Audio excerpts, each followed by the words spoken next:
Саламатсыңарбы? Менин кичинекей бөбөктөрүм. Эң жакшы эс алып жатасыңарбы? Жакшы ойноп жатасыңарбы, балдар?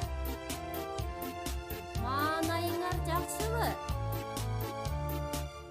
Ой, азаматсыңар.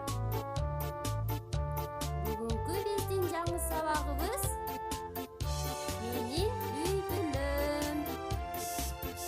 Менин атым Акылай. Мен 6 жаштамын.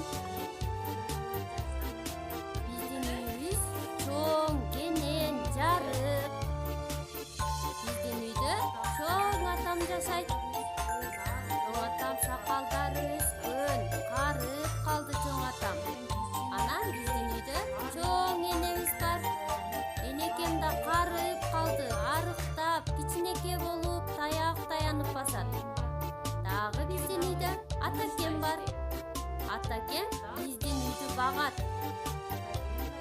Бардык иштерди жасайт атакем. Дагы биздин үйдө сүйүктүү апакем бар. Үй жумуштарын аткарат. Анан менин байкем бар. Ал байкем мектепте окуйт. Сабактары 4-5. Анан кичинекей бөбөгүбүз бар. Биздин үй бүлө чоң үй бүлө.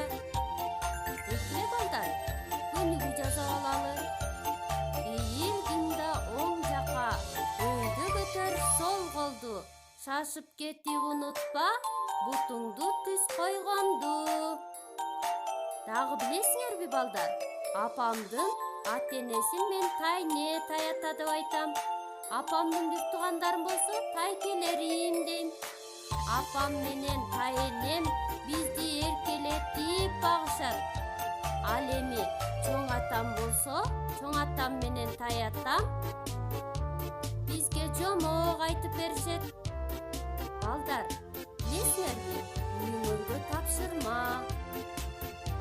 Чоң атаңардын, чоң апаңардын жана ата-апаларыңардын аттарын жаттап, бизге айтып бергиле. Көрүшкөнчө, саламатта тургула.